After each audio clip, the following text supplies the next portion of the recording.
Bien, bonsoir à tous et merci d'être venus manifestement si nombreux. Vous êtes vraiment très très nombreux quand même, hein. Donc merci d'être venus si nombreux ce soir. J'aperçois parmi vous certains collègues du conseil municipal que je salue chaleureusement. J'aperçois également quelques conseillers communautaires de l'agglomération de La Rochelle. Je vous remercie très sincèrement d'être ici ce soir. Je voudrais également remercier l'équipe de direction de cette maison de quartier qui a la gentillesse de nous accueillir dans ce que son directeur appelle la maison commune, ce centre social. Et c'est une définition que je fais bien volontiers mienne, en particulier dans ce quartier de Portneuf, l'un des plus anciens quartiers d'habitat social de notre ville, quartier avec une identité très très forte. Un grand merci également aux intervenants précédents. Ce que vous avez dit chacun m'a beaucoup touchée, bien entendu. Merci à vous. Et puis, j'aperçois parmi vous des visages familiers de militants, associatifs, politiques, syndicaux, de citoyens engagés. Je vous croise depuis bien longtemps, depuis des années que je suis à La Rochelle. Et je dois vous dire que je suis très flattée de vous voir ici ce soir parce que je sais le sens que vous donnez à l'engagement et à l'action publique. Je sais ce que cela représente pour vous.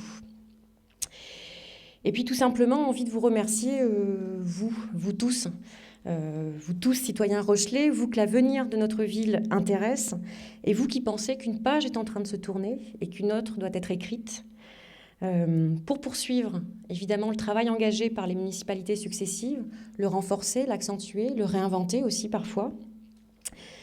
Je dois vous dire que c'est vous, les citoyens, qui êtes le moteur de cette démarche. Vous rencontrez en porte-à-porte, dans la rue, sur les marchés depuis des années, et notamment ces derniers mois, est un réel plaisir. C'est un réel plaisir, et je dois dire que c'est vous qui contribuez à me faire comprendre une certaine réalité quotidienne. Vous qui parfois, souvent même, me confiez combien la politique, combien vous êtes désabusés de la politique en général, combien parfois vous n'avez plus confiance, n'avez plus envie en la vie politique. Alors de vous savoir ici ce soir, je vous assure, je suis extrêmement honorée de votre présence. Extrêmement honorée.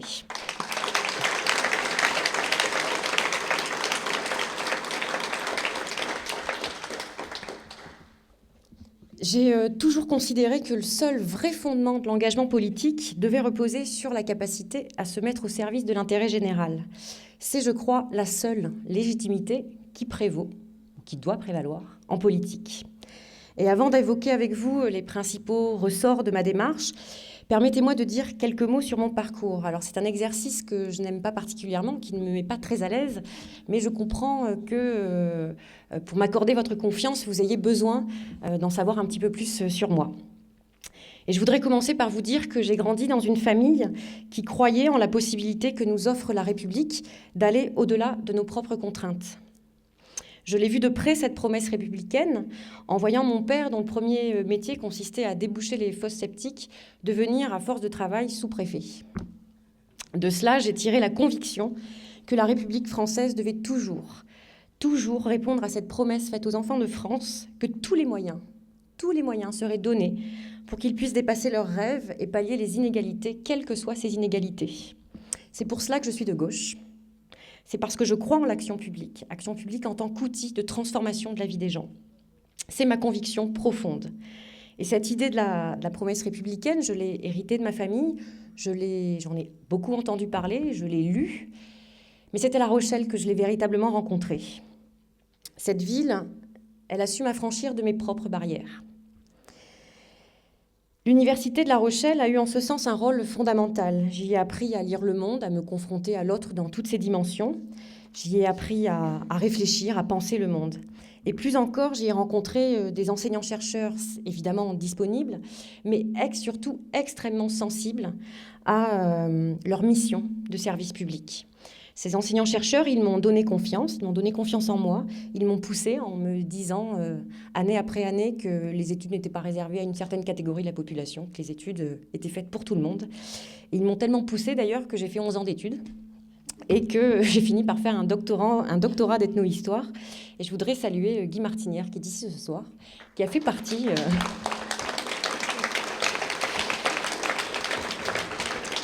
qui a fait partie de ces gens qui m'ont poussée. Voilà, maintenant tu sais tout ce que je te dois. Et aujourd'hui, je suis à mon tour enseignante, c'est à mon tour de sévir, dans un centre de formation. Et je travaille quotidiennement auprès de jeunes apprentis qui sont parfois désœuvrés, mais surtout pleins d'enthousiasme, et à qui j'essaie de transmettre ma passion de l'histoire, et puis surtout de transmettre ma foi inébranlable en un avenir meilleur. Et je me dis bien souvent, quand je repense à l'université de La Rochelle, que si un maire n'avait pas eu l'insolence, l'impertinence de vouloir une université à La Rochelle, je ne serais pas devenue aujourd'hui ce que je suis. Et c'est ça la force de la puissance publique. Ça sert à ça, le volontarisme en politique. Permettre ce qui semble impossible, repousser les barrières et même les faire tomber parfois. Et c'est avant toute autre considération ce que j'ai rencontré à La Rochelle. Cette volonté politique très affirmée de se mettre au service du plus grand nombre. Alors évidemment, cette découverte de la promesse républicaine a suscité beaucoup d'enthousiasme chez moi et d'intérêt pour la chose publique. Et tout mon parcours en a été profondément marqué. Mais ce qui m'a fait sauter le pas vers l'engagement concret, c'est le 21 avril 2002, ce soir où on a vu apparaître sur nos écrans le visage de Jean-Marie Le Pen, Jean-Marie Le Pen qualifié au second tour des élections présidentielles.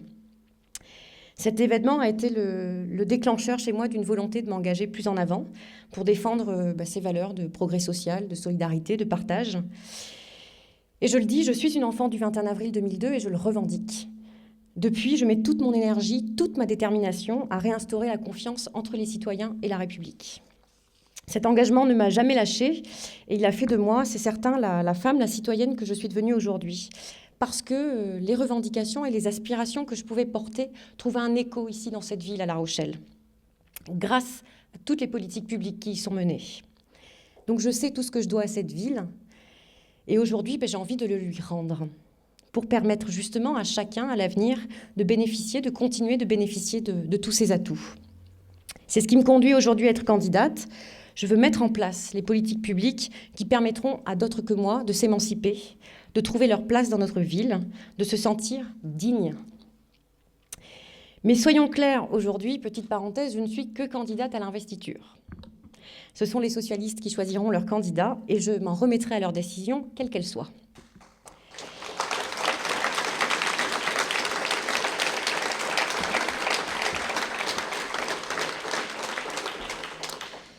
Alors mon âge, j'ai 34 ans.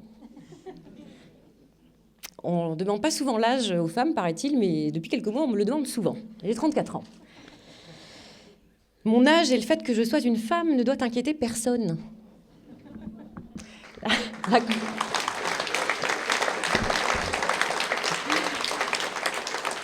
La compétence, bien sûr, on ne la tire ni de son âge, ni de son genre. Et je pense que si Maxime Bonneau avait considéré que j'étais incompétente, il ne m'aurait sans doute pas confié les finances de la ville. Et au-delà de ça, quand je vois ce qui se profile à Nantes, où la candidate socialiste est une femme et elle a 34 ans, Nantes, 4e métropole de France. À Rennes, c'est aussi une femme candidate, elle a 37 ans. À Orléans, à Bordeaux, ce sont des jeunes hommes qui ont une quarantaine d'années. Je me dis que ça y est, nous y sommes. Le personnel politique est enfin en train de se diversifier.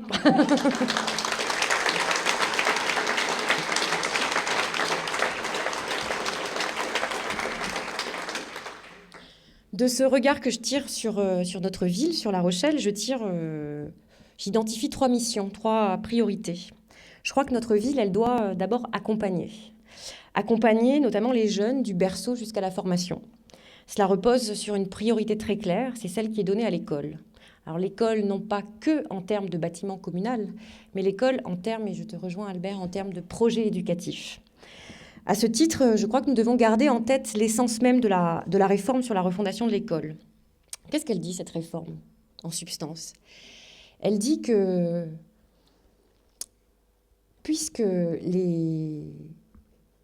Pardonnez-moi. Elle dit que tous les enfants doivent avoir accès aux services culturels, associatifs, sportifs, de loisirs, d'éveil, etc. Mais qu'on sait bien, pour toutes les raisons que l'on connaît malheureusement, que tous les enfants n'y ont pas accès. et que donc tous ces services doivent revenir à l'école, doivent se faire dans l'école, là où sont les enfants. Et je crois que cette réforme est fondamentale justement parce qu'elle nous permettra de lutter contre les inégalités à la racine. Et clairement, nous ne pouvons pas nous permettre de la faire échouer à La Rochelle. Et il faudra y investir un paquet d'énergie. Accompagner, c'est aussi permettre aux jeunes qui sont formés à La Rochelle de pouvoir s'y installer. Et pour cela, je veux une ville facilitatrice.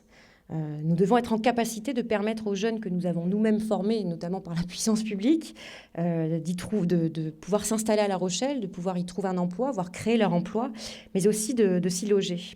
Et plus largement, je veux une ville qui soit en capacité à la fois de garder ses aînés, de faire venir des familles, garder ses jeunes, je le disais. Et cela, ça passe avant tout par l'emploi et par le logement.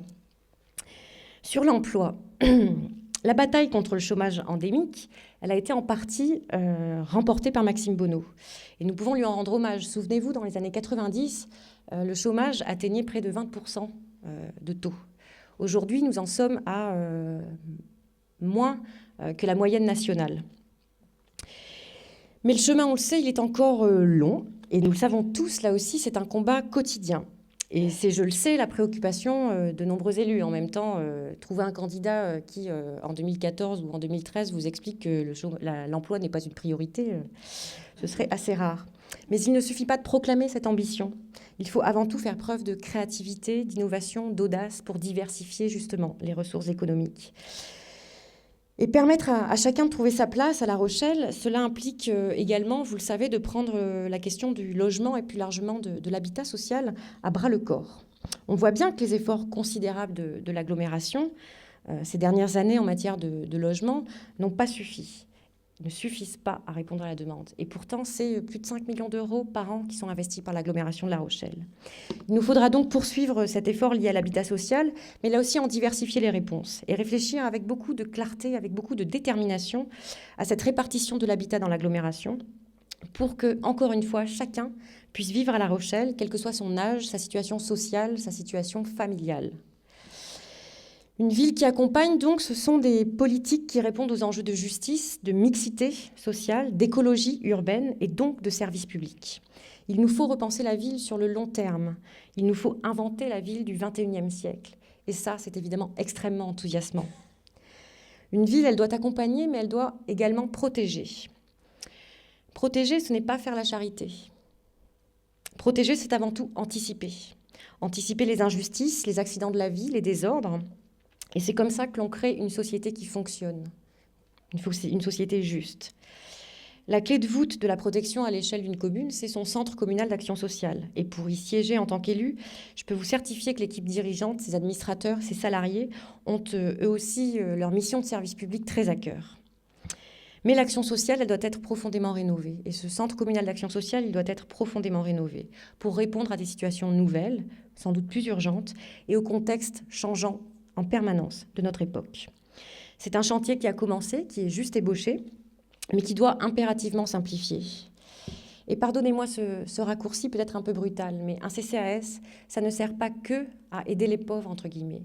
Ça sert aussi à faire en sorte qu'il n'y ait plus de pauvres, et donc à prendre les problèmes à la racine, dès la racine.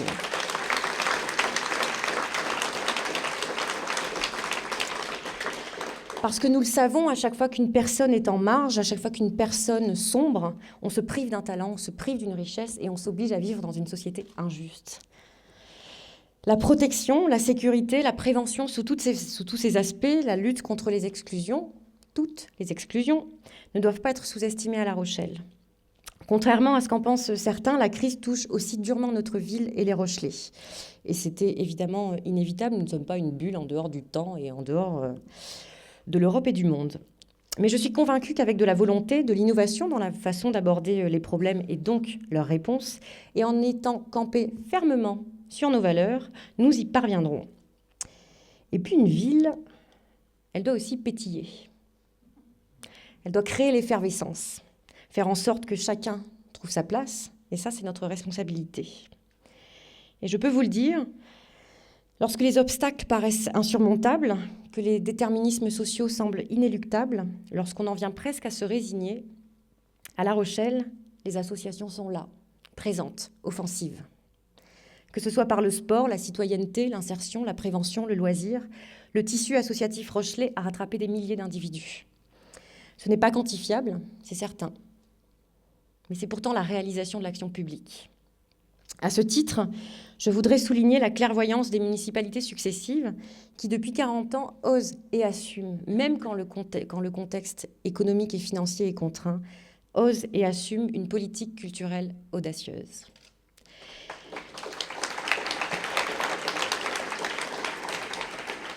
Cette politique culturelle, elle crée de l'emploi, on le sait bien, elle assure le développement économique de notre territoire, elle contribue au rayonnement de La Rochelle.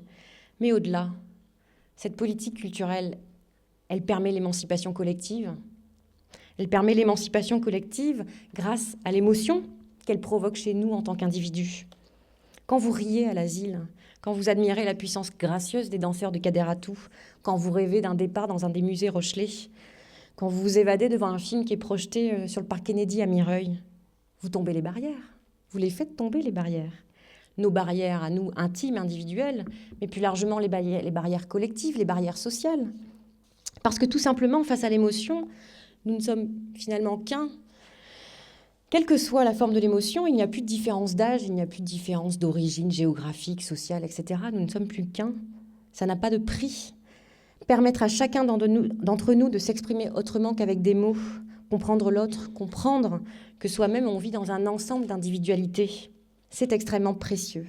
Et cette vitalité culturelle, elle fait incontestablement pétiller notre ville. Et je crois qu'il y a peu de communes qui s'autorisent cela. Et Maxime Bonneau, mieux que quiconque, l'a compris. Et quand on dit que l'action publique est chargée de faire tomber les barrières, derrière le mot action publique, ce sont des hommes et des femmes. Il faut le rappeler.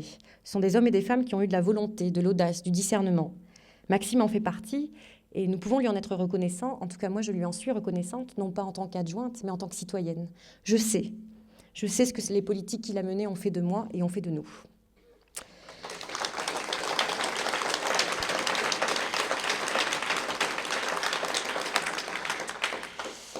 L'histoire de cette ville, on le sait, elle a toujours été d'être en avance sur son temps. C'est l'héritage que nous ont confié nos prédécesseurs. Et c'est de notre responsabilité de maintenir cela.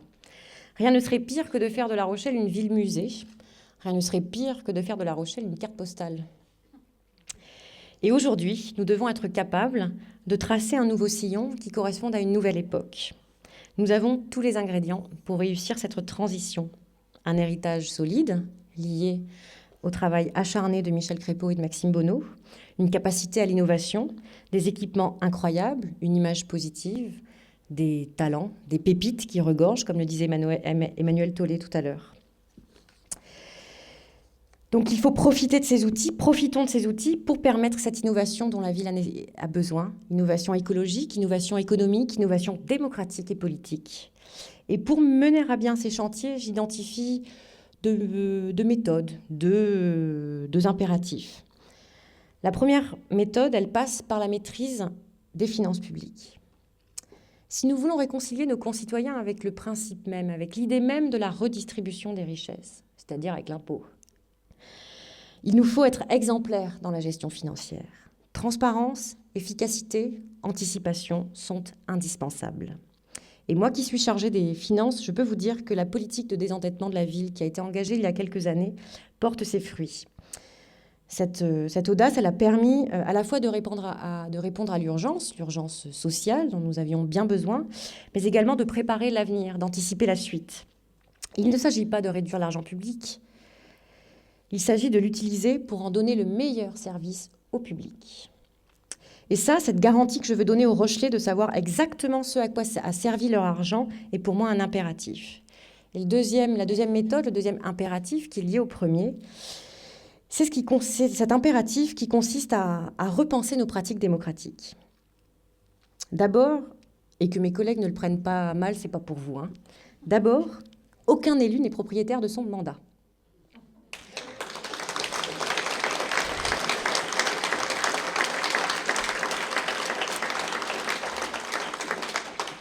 Pas plus qu'il n'est propriétaire de sa ville ou de son quartier d'ailleurs. Il en est locataire, il en est l'occupant temporaire. Et à ce titre, j'estime qu'en tant qu'élus, nous devons rendre le plus souvent possible compte de nos actions publiques. Mais plus encore, je veux que chaque Rochelais je veux faire de chaque Rochelais un acteur de la collectivité. Et pour cela, nous devons impérativement changer notre approche de la démocratie. Être à l'avant-garde des pratiques démocratiques, par la concertation, la participation citoyenne, la co-construction de projets, soyons fous. Tout cela est nécessaire, c'est-à-dire que nous devons innover dans ce domaine-là aussi. Et j'y suis d'autant plus sensible que j'ai trop souvent eu l'occasion de voir que beaucoup de nos concitoyens sont persuadés qu'ils n'ont pas leur place en politique. Alors, petite parenthèse, n'attendez pas qu'on vous la fasse, parce que ça ne marche pas comme ça. Alors, à nous de faire en sorte que chacun se réapproprie le destin de la cité, à nous de faire en sorte que chacun se sente concerné par l'avenir de La Rochelle, que tout le monde s'en sente dépositaire. Je ne suis pas venue ici, bien entendu, ce soir, vous apporter un projet clé en main ou une vérité révélée. Je suis venue vous proposer d'écrire ensemble l'histoire de cette ville. Je suis venue vous proposer de prendre toute votre place dans son histoire. Et précisément, cette campagne sera l'occasion de faire participer chacun. Ça sert aussi à ça, une campagne. Ça ne sert pas qu'à se mettre sur la tête pendant les débats électoraux. Nous aurons l'occasion Il faut que nous ayons l'occasion d'élaborer le projet ensemble, la stratégie de transformation de notre ville ensemble. C'est comme ça que nous créerons l'émulation. Et c'est comme ça que nous amènerons les citoyens au vote. Ils voteront ce qu'ils voudront après. Il n'empêche qu'au moins ils auront voté. Si c'est pour moi, c'est mieux. Mais bon. Il vient une heure où protester ne suffit plus. Après la philosophie, il faut l'action. C'est pas de moi, c'est trop beau, c'est de Victor Hugo. Moi, je vous propose de suivre ses conseils, d'agir. En politique, il y a des cycles, il y a des phases, il y a des générations. Il y a eu la génération Crépeau, qui a fait de cette ville une ville innovante, audacieuse. Il y a la génération Maxime Bonneau, enfant lui-même de Crépeau, qui est un maire bâtisseur, qui a consolidé les acquis. Mais avec la décision qu'il a prise de ne pas solliciter de nouveaux mandats, sans doute assistons-nous à la fin de ce cycle-là, de cette génération. À nous donc aujourd'hui d'écrire une nouvelle page, d'incarner une nouvelle ambition pour La Rochelle. Nous pouvons le faire, mais même nous devons le faire. C'est de notre responsabilité. Et ne croyez pas ceux qui prétendent que nous n'avons pas notre place dans cette histoire. La politique, je le redis et je l'affirme, n'est pas réservée à une minorité, n'est pas réservée à une élite. Personne ne peut s'arroger le monopole du savoir et du pouvoir. Alors